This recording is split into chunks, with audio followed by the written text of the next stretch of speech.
this is AQA Psychology, and in this video we're going to look at the role of hormones, testosterone, estrogen and oxytocin in sex and gender. What effect do those hormones have on determining our sex and our gender identity? So first of all, testosterone. The production of this is determined by our genes. A common misconception is that testosterone is actually produced by only males because it's known as the male hormone, but actually both XX and XY have it, males and females, but the levels are much higher in males. For example, in puberty it's something like 10 to 20 times higher in males than it is in females. And it has many different effects all over the body, which you can see in this picture that I've added to the slide. Prenatally, when we're in the womb, testosterone affects the brain, and it also causes the genitals to develop. So those are really two really important roles that it has to play in sex and gender before we're born. Then once we're born, at puberty, it causes the development of secondary sex characteristics, such as voice deepening, development of pubic hair and so on. And then another effect that it has is the masculinization of the brain. So things like changes in neural connections, some neural connections being weakened or removed and others being strengthened, which in turn may lead to characteristics like risk-taking, visuospatial ability, competitiveness, aggression, things that are associated with a male gender identity. So for your evaluation, the question that needs asking here is, does testosterone really determine gender identity, or is this one of those urban myths? So the first piece of research that we're looking at here is by someone called Gorski, and he went to pregnant rats and injected them with testosterone and wanted to look at the effect that that had on any female rats once they were born. And he found that those female rats that had been exposed to testosterone in the womb had a male appearance and showed male behaviour, such as trying to mate with females. So that's the first piece of evidence for testosterone affecting gender identity. And actually, although it's a study on animals, it is at least an experimental technique, so some cause and effect can be determined there. So that's good.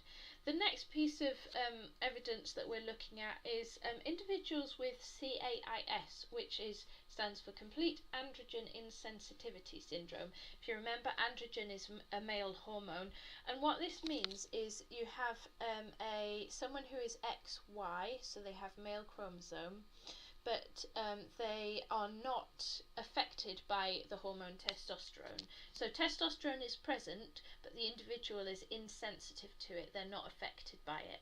And what happens in that case is female appearance develops, and also a female gender role develops. So that again shows that where testosterone is absent, that has an effect on gender. So another piece of support for the effect of it. However, we can't be completely certain, because that might be the fact that they've got a female appearance, they may be brought up in a certain way, it might be more down to nurture than nature. So it's not completely conclusive. Another genetic condition that we can look at to determine the effect of testosterone is called CAH, congenital adrenal hyperplasia. So where you have a female fetus in the womb with high testosterone exposure, higher levels than would normally be present, and that can lead to tomboyish behaviour and aggression, but this is less clear-cut because gender identity has quite a wide variation. Some individuals would have a female gender identity and others would adopt a male gender identity, so that one's again not completely conclusive. So I guess one of the important things to note here with this research is we've got one study that's an animal study, and then the other two studies are of people with a genetic condition. So it's quite limited how much we can generalise from them, because obviously there's issues, there may be other things that are affecting due to their gender condition, there may be other issues affecting those individuals. So we can't necessarily generalise to people without those conditions. Okay, moving on. Estrogen. Estrogen, known as the female hormone, has lots and lots of different effects. Again, I've put a diagram here so you can see some of those. But the most noted effects are female sex characteristics, development of breasts, the menstrual cycle, and so on. Feminization of the brain, similar to masculinization, but different connections being strengthened or weakened, which low levels as well of the hormone estrogen are thought to cause PMS, premenstrual syndrome, which I'm sure you have heard of and come across. And estrogen is thought to be linked to some aspects of female gender identity, such as cooperation and sensitivity. So that's estrogen in a nutshell. Now, first of all, does estrogen really, so this is our evaluation, does estrogen really determine gender identity? So firstly, if we look at this one that's just appearing now, yes, high levels of estrogen in the menstrual cycle are associated with less impulsive decision making and preference for good looking men, which obviously are things that are normally associated with a female gender identity. If you contrast that with, for example, impulsive decision making, risk taking on the part of males. Preference for good looking men, again associated with a female gender role. So that's one way in which we could say that estrogen does affect gender identity. Equally, there's been lots of studies to try and establish whether PMS, some people are a bit sceptical whether it's an urban myth or not, and what causes it. And many studies have found that PMS is caused by a decline in estrogen just before the menstrual cycle starts. So some studies have found that. On the other hand, it's not definite. So there are issues with the research design. Many pieces of research ask people afterwards to rate their levels of their mental negative mood and so on after the fact, whereas it would be very few studies, the better ones, have asked them to rate it beforehand, so that it's not drawing a conclusion that wasn't there. And the last thing to note here is that there may be quite a big cultural or psychological effect. If we look at this Usher and Pertz study at the bottom, they went to India and China where PMS isn't really a thing. It's not well known, and just not known about.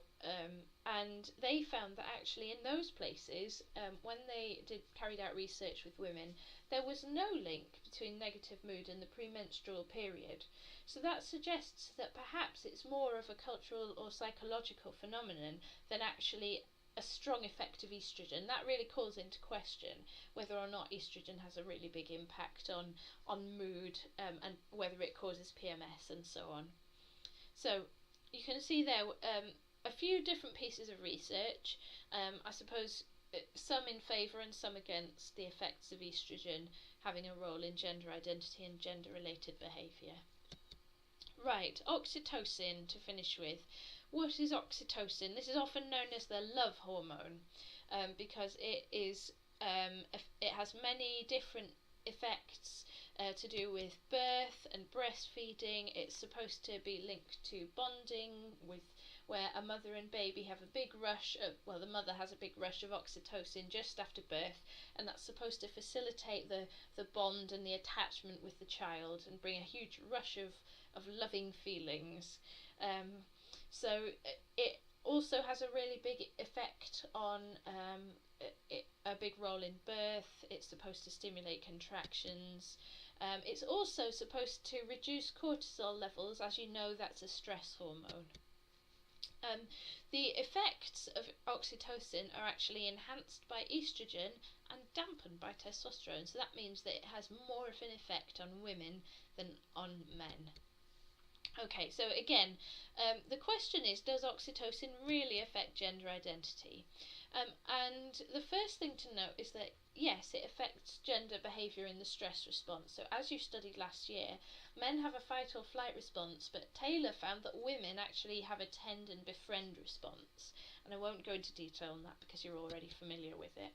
And another thing to note is that research in humans and animals supports that. So it supports the effect of oxytocin on the stress response. However, social or psychological factors may also have an effect on this.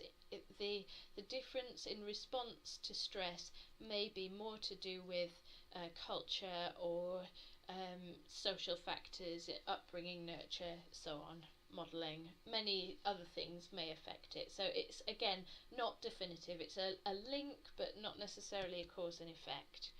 So I suppose the question is, after all of that different information, what should we conclude about the role of hormones in gender? And kind of looking at everything that we've looked at, we can see that hormones do have an important role in gender.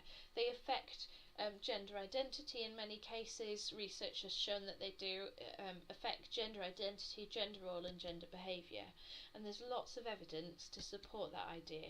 But whether hormones are the only thing affecting identity, role and behaviour, I suppose that's really the question, and I would be really wary about that, because there's an important interaction there of nature and nurture.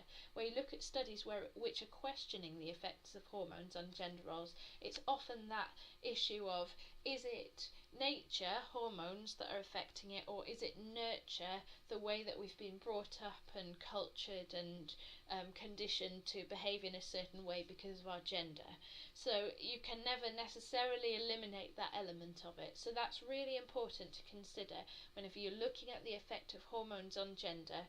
Actually, yes, it seems like they have a really good effect, but how much can we really be sure that it's down to nature and not down to nurture?